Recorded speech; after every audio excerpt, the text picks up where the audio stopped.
tonight, if you turn to Esther, you're going to be okay. You know, for Wednesday night, you wouldn't have been okay, but tonight you'll be okay to do that, okay? We're actually going to finish Esther tonight. Okay, we'll probably actually be done early tonight because of that. But as we begin to wind down here in the book of Esther, can somebody just kind of give us a quick 9-chapter review, 10 pages or less? Okay. 12-point font? 1-inch space? Single space? No? Okay. All right. I just want to see if anybody was up to the challenge. Okay. Remember, we have all these chapters of who actually is in charge. God, right? Even though it's interesting, you don't really actually see any direct relationship to God. You're actually made it. Did you know that? Okay, but we can most certainly see through the actions that God's in control. I most certainly can see that. We can see where we have a man who hates the Jews in Haman, and we see a man who loves his people in Mordecai. We see a king who, he doesn't really care a whole bunch, honestly, as long as he's, the king and everything's going okay with him, and his adversaries are far away, and his friends are close by, and being able to be the king on the throne. Esther became queen not by accident, but on purpose. I believe that was in the direct relationship to God making that happen. And she was there, and Mordecai was there so that the Jewish people could be saved. Okay? So what we're going to do here tonight is we're going to continue looking at chapter 9 of Esther. Okay? But before we do that, before I get to some of the new things here, I know that we went through most of this, last week, but we're going to kind of just do a quick review here, starting in verse 11, to remind us, how many of us have ever thought, man, I wish I had just a little bit more time to get something done? Right? I mean, just a little bit more time. Right? Okay, well, the Jewish people get a little bit more time to do what? Do you remember? To take vengeance. What's that? To take out their enemies. Right, to take out their enemies. Okay, so they get an extra day to that. But how it's interesting, though, it's only in where? Do you remember? Capital. In the capital, in Susa. That's it. It's not throughout the whole country, but only in Susa. So here we're going to pick this up with verse 11. It says, on that day, the number of those who were killed at the citadel of Susa were reported to the king. And the king said to Queen Esther, the Jews have killed and eliminated 500 men and 10 sons of Haman at the citadel of Susa. Why? What have they done in the rest of the king's provinces? Now what is your request? It shall also be granted you. And what is your further wish? It shall be done. Also be done. Then Esther said, if it pleases the king, let tomorrow also be granted to the Jews who are in Susa to do according to the edict of today. It means our work's not done yet, right? Okay? Today, and let Haman's 10 sons be hanged on the wooden gallows. The king commanded that, and it was to be done so. And an edict was issued in Susa, and Haman's 10 sons were hanged. Do you think they were very good men, his sons? No. Okay? I mean, it wouldn't, I find it always ironic that you have these gallows sitting out there in front of Haman's house, and who gets hung on them? Haman. Right, Haman, right, exactly. Everybody but the intended person, right? Okay? His family is part of that. So now he continues on here. And he goes, the Jews who were in Susa assembled also on the 14th day of the month, Adar, and killed 300 men in Susa. But they did not lay their hands on the plunder. So it's interesting. So how they killed then, day 1, it says here that the Jews killed and eliminated 500 men. And then the second day, it tells us that they eliminated how many more? 300 more. So they killed 800 total. Okay? But let's move on to verse 16. It says, now the rest of the Jews who were in the king's provinces assembled to defend themselves and rid themselves of their enemies. Now remember, who is giving them help? The king's men, right? So, I mean, obviously we know it's God, but the king's help, the king's men were there. And it says this, and to kill 75,000 of those who hated them. Okay, that's a lot of people, isn't it? Okay? I mean, these people were bloodthirsty. We're going to kill these people who have a different way of thinking, have a different religion, have all these things different than us, right? That was, remember, that they don't bow down, they don't follow the king, they don't do these things. Those are the people who end up losing their life. But they did not lay their hands on the plunder. it's interesting how that to me, when you read through the battles of Israel, you'll find that the most of the time, what did they do after they defeated their enemy? Took all the good stuff. Yeah, they plundered them. Right, exactly. But yet here we see in this particular circumstances what didn't happen. Right, they didn't do it. Let's just kind of, this can be dangerous, but we'll try it anyway, okay? Why do you think they didn't take it? Because those people had families. Okay? And eventually that would make it where they were hated if they took it. But you kind of have to have some sort of compassion because they left it for their family. Okay. Right. I mean, what are the other ideas? I mean, there's a reason for it, obviously. Right? Is it possible that it was unclean? Yeah, pagan stuff? Who their families could use, the Jewish people couldn't, but families could use. You know, there would have been, who knows, there would have been probably robes, potentially gold, houses, all kinds of different things, because that's what the people would have had. So it's interesting that they are, they're not going to take complete. I won't. I guess I'll use the word revenge, but they really hadn't had anything happen to them yet to use the sense of revenge. But they easily could have really completely destroyed these people. So now we see that there's two different things here that take place. We know that there's two different days of the battle, right? We know that in Susa 800 people lost their life. We know throughout the rest of the kingdom another 75,000 lost their life.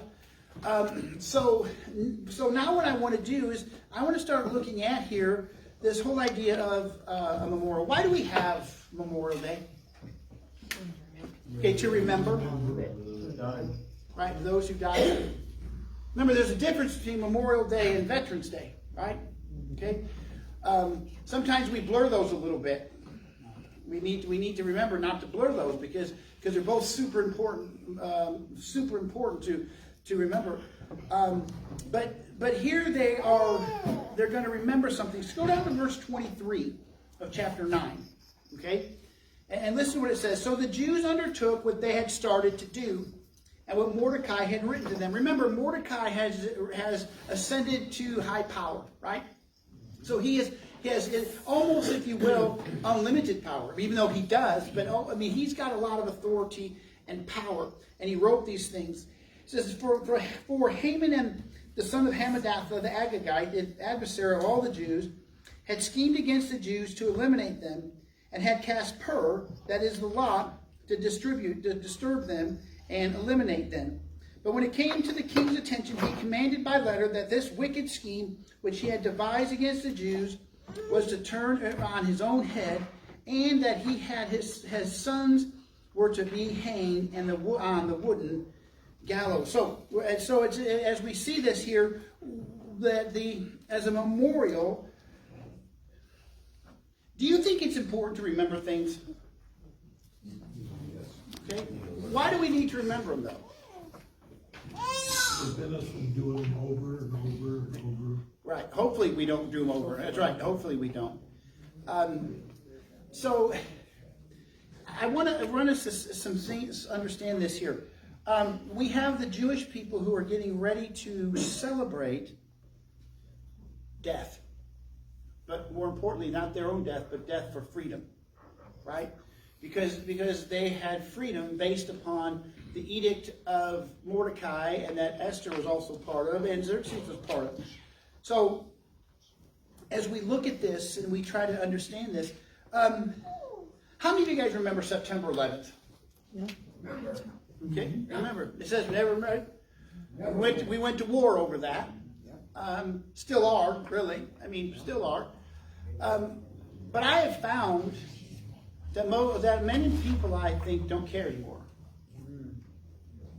I really do. I don't think people care so much anymore. Because, and I say that because, man, it used to be what? When you had the memorial come around, what did you have? There's on every TV, every station, everything came to a halt, and they did various services, right? Mainly naming the people who had lost their life, and remembering what they did. Today, we don't do that so much. You might see a little blip here or a blip there of hey, we had this service or this memorial. But it's amazing how quickly we forget something if we're not reminded of it. And so here we see Pur, and here we see Purim, and it's interesting here that if you look at it here, if you go to chapter 3, okay, and I want you to see where this is coming from. Chapter 3, verses 6 and 7. Okay, listen to what it says here to us.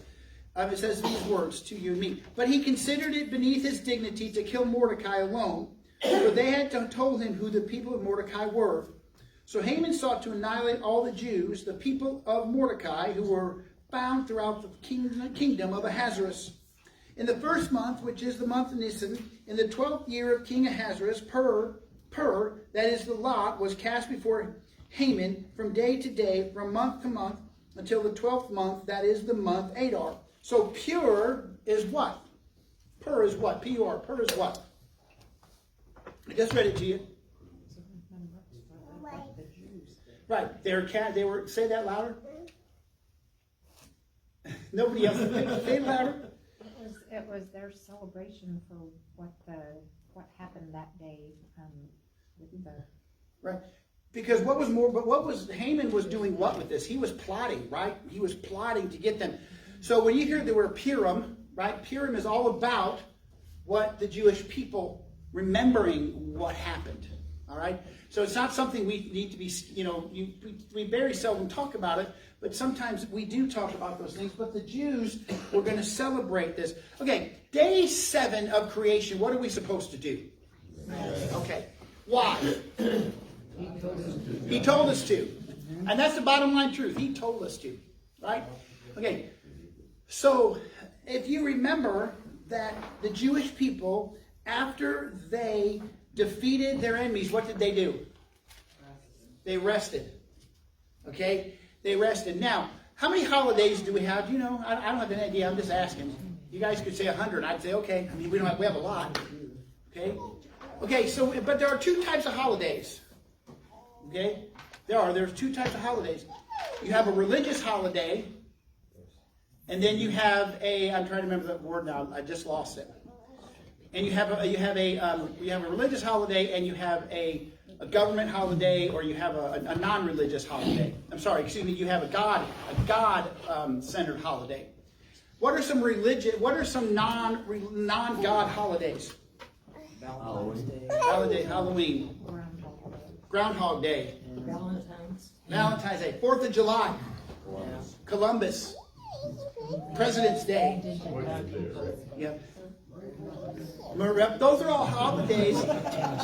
Those are all holidays that who made? Man made them. There's nothing wrong with them. Don't misunderstand me. There's absolutely nothing wrong with these holidays. But I want to point out here that we have holidays. So we have civil holidays and religious holidays. So we have now. So what about religious holidays? Easter. That's a Christian religious holiday. Okay, Easter. Christmas. We have other holidays. Yom Kippur. We don't, but some other people. I didn't say just us, but different religious holidays that we have. What's that? Yep, Kwanzaa. Okay. Hanukkah. And so when we see this for a moment, I'm bringing this out because this is a big deal here in Esther. I mean, it's a huge deal because the people were just saved, and Esther and Mordecai made a holiday. Now I'm reading about this, and some people saying, "Oh, you know what? That's not a biblical holiday." They never said it was a biblical holiday, did they? They never said it was from God that you're supposed to take this rest. They did not. So thusly, since they did not, it is a civil holiday. What are they supposed to do on this civil holiday? Whatever they want. Right, but more specifically, whatever they want, but to remember, right, what they did. But again, maybe they pulled out the grill, got hot dogs and hamburgers and whatever. But the reality is that they were supposed to remember. I think that the biggest issues that we face in our country today, we keep repeating because we forget to remember them, learn from them, and not. And I think somebody put over here, don't repeat them. Okay? We get so afraid in our country today, boy, but we most certainly don't want to mention anything that offends anybody, so we're just going to try to wipe it out of history. Let's face it, history's not pretty sometimes, right? It's not. But not teaching it doesn't mean it didn't happen. And so as Christians, you know what? The fact of the matter is, slavery was real. It's found in the Bible. That doesn't mean it's the right thing. It doesn't mean that we all, that those things should be celebrated. It wasn't started here. Exactly, it wasn't started here. Right? But there's things that we have to celebrate. We as Christians, why are we supposed to go to church on Sunday besides we're told to? I get that. Okay, why are we supposed to come? To honor God. To remember who God is through that. Through worship, through singing, through all those different things. And I will tell you guys that, okay, let's just do a little bit of thinking for just a moment. I know it hurts. I know. Don't worry, we have plenty of fire extinguishers if it starts smoking upstairs. Okay, don't worry about that. It's okay. How do you think America would react in general if we said no more 4th of July? No more what? Oh. 4th of July. 50% of the big hits. Okay, yeah, it'd be 50-50 split. Okay, well, what do you think? They do it Come up anyway. with a reason that might offend somebody. Okay, I want to go in his direction for a minute. And that's in Ed's direction. If we were to do away with it, whoever said it, there's a good possibility 50-50. There's a good possibility we're still going to do it anyway, right? There's a good possibility. Man, can you imagine the firework people? Man, I don't know the fireworks they're not going to be able to have. Okay, but in general, I think most people would. I honestly do. I think it's going to be higher than 50-50, even though it wouldn't surprise me if it was. But most people would be outraged if we wouldn't celebrate it. I really think most people would be. Because why? Why do you think? Why would I say that? Because it's a tradition. Tradition celebrating what? Remembering what? Right. Remembering this. This is a civil holiday, not a religious holiday, right? So here we have this civil holiday that is set forth by Esther, by Mordecai, to remember what God did to the enemies of the Jewish people on 2 different days. Remember that, 2 different days. The countryside was 1 day. The city of Susa was 2 different times that they did so. So let me ask another question. If some people would be upset about not having 4th of July, honestly, I would used to say that, boy, a lot of people, I think 25 years ago, if we were saying we're not going to celebrate Christmas, I think we might have a civil war. Doug, just saying that, in all the schools that I know, all the kids over at Decatur anyway, we no longer have Christmas break. It's winter break. And for the last 2 years, none of the grade schools that I know of have had a Christmas program for the first time in a long time. But they don't even have Christmas programs anymore. And Donnie, that is very much part of not religious. I hate to call it religious, but that's the only way you can separate the two. Religious versus a civil. Right. And we're trying to turn this into a civil holiday like Valentine's Day, 4th of July. And even for some people, celebrate for January 1st. I know they're really celebrating my birthday, but they just don't know that, okay? Right? But the reality is, you're right. And I think what's happening there is that we're forgetting it is a God-centered holiday, right? That we're supposed to remember. So this is, and I'm bringing this out because some people say, oh, Mordecai and Esther, they didn't have a right to have the Jewish people have another celebration, because God gave God gave all this stuff in the law. Remember, He gave all the holidays, He gave all the festivals they're supposed to do, but they weren't superseding God. This was a civil thing that they wanted the people to remember what God did for them. Right? They weren't mandating some new biblical theory that was out there, but some people will take it so far that they really believe that that's what they're doing. But the fact is that that's not what's happening here. They wanted to remember that God defeated their enemies. That God used them to defeat their enemies. And so now as we see this, it's amazing to me though just how much we can, if we're not careful, we can get ourselves into trouble by not knowing those things. I mean, Donnie, it's crazy. I remember as a kid that my highlight for December was that we got to do a Christmas thing, and our parents got to come see it, right? Yes. I mean, I remember that. The gymnasium was packed with people, coming in. And maybe some of them weren't there to hear the songs, but they were here to see their kids. But we always sang, we used to sing, Jingle Bells. We sang Oh Holy Night. And we sing all the Christmas songs that we sing in church. Right? And so what we've created is, in the name of political correctness, we've created civil holidays and no longer religious holidays. Winter break now. Right, winter break. Okay? And that's where we need to get ourselves in trouble. Now think about this for a minute. Why did Israel get them? Why is Israel even in this position?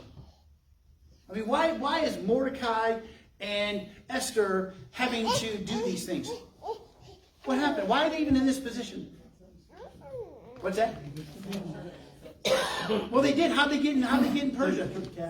They got taken captive. Absolutely. So just think about this for a moment. Whose fault is it that they're there?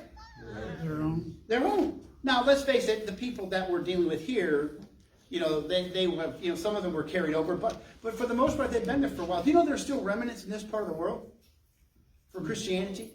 Because they all didn't go back to the Promised Land. They all didn't go back. They stayed there. Okay, so they got themselves into trouble. They were disobedient to God, and now that they said, hey, we've got to remember there's 2 different days. I think sometimes in America we just have more holidays so people get drunk. I'm serious. They don't celebrate nothing but how much they can drink sitting around the bar, sitting around the grill. They don't celebrate a thing. St. Patty's Day? Yeah, St. Patty's Day. There you go. There's a perfect example of it. Okay, and it's sad because it proves that America's in desperate need of a revival, right? In desperate need of knowing who God is.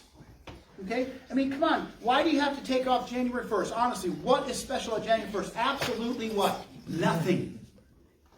Absolutely nothing, except for people stay up all night getting drunk. So hey, the easiest way to deal with that, better production, is not to have work the next day, right? That's the honest truth. That's what happens. Okay? And it's sad because we cater to that kind of stuff, and then we would say, let's celebrate Jesus, and what do people say? Oh, happy what? Holidays. We can't say Jesus anymore, even though you're seeing more of it, right? You're hearing more people. And you guys want to know why? Because the American people are smarter than some people give us credit for. Okay? That we want to celebrate whose birthday? Jesus. We don't care about holidays. Listen, I'm just curious. You guys ever thought about this? If we have a call it Happy Holidays, what holiday are we celebrating? Yeah, exactly. There isn't a holiday without Jesus. There isn't Christmas without Jesus. I mean, they can sit there and do all they want to, say what they want to, but there is no Christmas without Jesus, period. They shouldn't even be able to use the word Christmas Day, because they have to acknowledge who Christ is. It's a good thing that they do. But here we see that they're like, hey, we got to remember these things. And it says there that the lot was cast. They were going to destroy the people, and they justified this because of their excitement, because of what they did. And we see this over and over. And what's really ironic is that the dates that the Jewish people defended themselves were the exact dates that their enemies were supposed to attack. I mean, they set it up perfectly to be able to go out and defend themselves and to destroy and make sure that they're... But I want you to notice something here. Go back up to verse 20 of chapter 9. All right? I want you to see this. It says, Then Mordecai recorded these events, and he sent letters to all the Jews who were in the provinces of King Ahasuerus, both near and far, obliging them to celebrate the 14th day of the month, Adar, and the 15th day of the same month annually. Because on those days the Jews rid themselves of their enemies, and it was a month which was turned from them from grief into joy, and from mourning into a holiday, that they were to make them days of feasting and rejoicing, and sending portions of food to one another, and gifts to the poor. It was a day to remember how good God was to them. It was a day to remember that, hey, if I've got something I'm supposed to give to others. And so as we see today, it's interesting because some of our holidays were being forced down our throat whether we like them or not, right? Civil holidays, not religious, civil. In fact, the bulk of our holidays are civil in America. We really only have 2 true holidays, in my viewpoint, that should matter to America, and that's Christmas and Easter. Now, don't misunderstand me. It's nice to have Halloween if you like candy, or Valentine's Day if you like little hearts and little flowers. That's great. Okay, but it's not. But I'm not yet to figure out President's Day. We got to get some sort of a gifting going for President's Day. Okay, I don't know what, but there's got to be something, because I just know when they have President's Day, they always mess up our trash. Okay, that's all I do know, and I've yet to see a parade for President's Day. Have you guys ever seen a parade for President's Day? I'm not quite sure what the deal is there. Okay, but again, here we see these things that he's reminding them. And here's what's interesting: if you go to chapter 9, go to verse 27, and actually 26. It says, "Therefore they called those days Purim, after the name of Pur.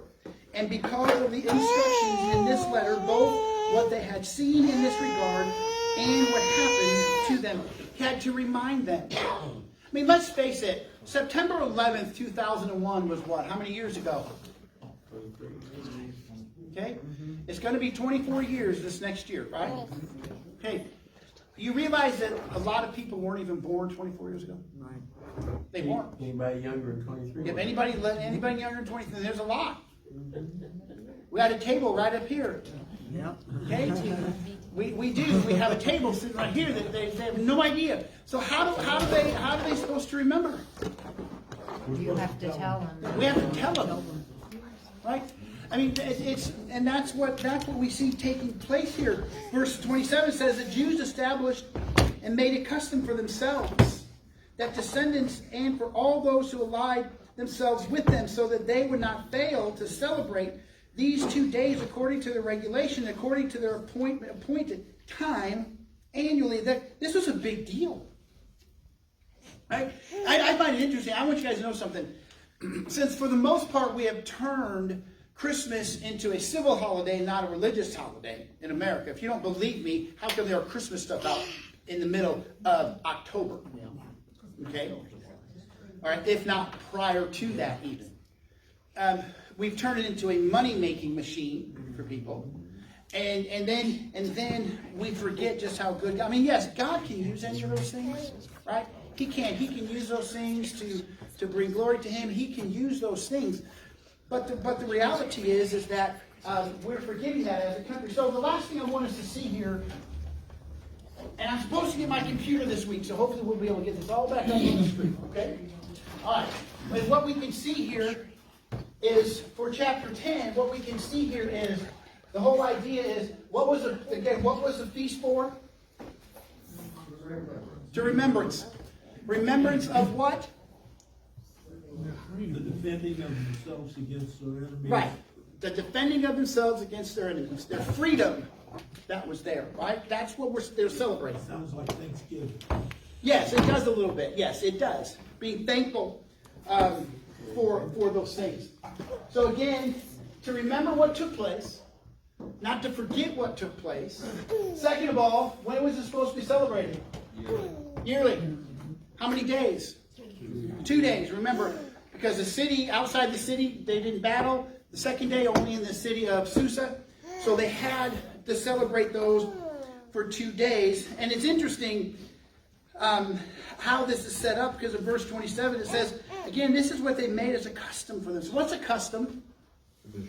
Tradition is something that you do. But in this case, it's more than something simply that we did because we're told to. It's because it had a difference about it. Okay, I think of this almost as a Memorial Day, in a way. But not the same way as we celebrate from the standpoint of those who lost their lives, but for being set free from their enemies, memorizing this, understanding this. Do you think that we forget some of this stuff? As Americans, do you think we forget how good God has given to us? You know, it's interesting because when you go to church, and when we as a church, again, we celebrate the primary holidays of Christmas and Easter. I mean, as Christians, that's what we celebrate. Yes, we celebrate Memorial Day and we celebrate Veterans Day and other things, but the two that should matter the most to us as Christians is Easter and Christmas. And here's the thing, guys, at least people remember those days. They may not come to church any other time, but they show up. Not like they used to, by the way. I remember as a kid growing up. You could go to the Catholic church and that place would be packed. Because that's the only time they'd go to church. And guys, now today it's in every church that they don't go to church like they used to on Christmas and Easter. Why have we forgotten? They did this. Look at this. I want to read this again. They established and made a custom for themselves, their descendants, so for themselves and for everybody after them. Okay? And for all those who allied themselves with them. So not even just Jewish people were remembering this, but even those from the government that helped, who would have maybe been, whatever province they were from, whatever background they were from. They were to celebrate this, it says with them, so that they would not fail to celebrate those two days, that they would not fail, not forget. Not forget. And it's amazing how much we forget. It's amazing that we forget that Christmas is not about how nice you dress when you go to church. But boy, sometimes we'll make it about that. Okay? Now, I'm not saying you should come in flip-flops and a t-shirt and a tank top. But at the same time, if that's all you got, and you want to come worship the Savior, show up in it. You see, we have failed sometimes across our country today because we've turned it into a civil holiday. Donnie, that's what we've done. When we have to say, we can't say Jesus' name. We can't say Jesus. We can't say Merry Christmas. No, you can. You can. You can. Absolutely we can. So again, this is interesting here that the Jews still celebrate this month, these days of Purim. I don't know if you guys know that. They still do. I wish the Jews would come along to know that Jesus Christ came, died, and He is, He was the one they're still waiting for here. He came. Okay? But the reality is here is that He sent those letters to them to establish this, to make sure they didn't stop doing this. Verse 28, so these days were to be remembered and celebrated throughout every generation.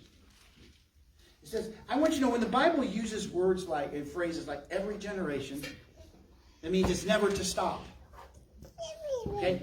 Never to stop. And then it also means, like it says, and that monument is still there to this day. Especially a lot of times they made altars and stuff, to when they had an encounter with God, and they say something to the effect of, and they're there to this day. Guess where they're at to this day? Still there. Now I don't know how you're going to find them. They might be buried a little bit in some sediment, but they're still there. And so here we see this. He says to remember throughout every generation, every family, every province, and every city. And these days of Purim were not to be neglected by the Jews, or their memory fade from their descendants. See, it's easy to forget. Wouldn't you admit? It is. It's easy to forget. If we don't celebrate something, we forget. It's quite amazing that I can learn a lot of Spanish words. But then when a conversation comes up, I'm like, I don't have a clue what you're talking about. Even though 2 seconds before that, I'm like, I know what that word means. And then they're doing it, I'm like, I don't know. Unless we use it. We'll forget it. In America today, we have to get back to not happy holidays, but Merry Christmas. Not forgetting where we've come from as a country. The Jewish people need to remember that it was God that delivered them, not just from the hands of Haman, but delivered them from the hands of those who, like Adolf Hitler. Okay? Ended those from people who hated them. And they need to never forget that. It's easier to forget. It's easier to say, well, I'll never forget the Holocaust, but yet you'll miss the other little things. Right? They miss the thing that Jesus rose again on the third day. They miss it completely and they write it off as nothing. So we as Christians, let us never forget what he did for us, and they still celebrate. They still celebrate these things today. So let's take our Bibles. We're going to go to the last chapter. Okay? This is like the shortest chapter in all of Esther. Okay, chapter 10. Now King Ahasuerus imposed a tax on the land and the coastlands of the sea, and every accomplishment of his authority and power, and the full account of the greatness of Mordecai, with which the king honored him, are they not written in the book of the Chronicles of the kings of Mede and of Persia? For Mordecai the Jew was second only to King Ahasuerus, and great among the Jews, and in favor with his many kinsmen, one who sought the good of his people, and one who spoke for the welfare of his entire nation. Okay, I want us to go back for just a moment to, I want to make sure I found the right chapter here. I forgot to mark it in my book here.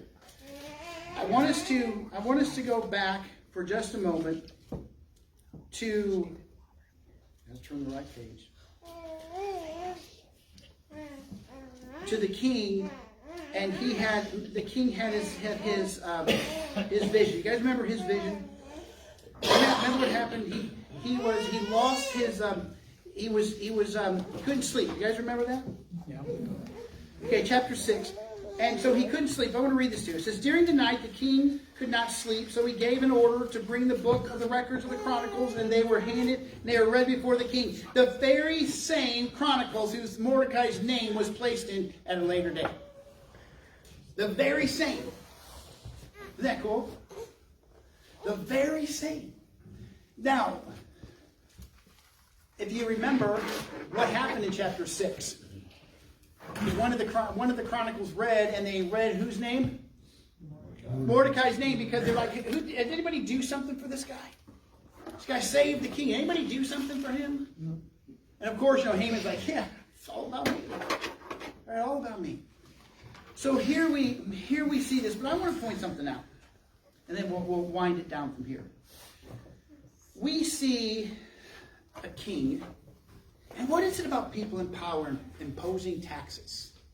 Okay, here we see it right there, verse 1, and Ahasuerus imposed taxes. Where did he impose taxes at? Everywhere in his kingdom. Okay, everywhere. And so all of his accomplishments, all of his authority, all of his power, all these things were written down. Written down to who? Written down next to whose name? Mordecai's. And all of his power, all of his accomplishments, everything that he did for the children of Israel. Wouldn't it be cool to get a hand on those books? I mean, it would be so cool to get a hold of it. Why? Because then you can tell people, now you want to believe the Bible? Because you see, many people say, I'm not going to believe it, Brother John. I can't believe it unless I can see it, touch it, feel it in my hands. But I'll tell you what, if you found a book and it said in Mordecai was second in command over the whole kingdom,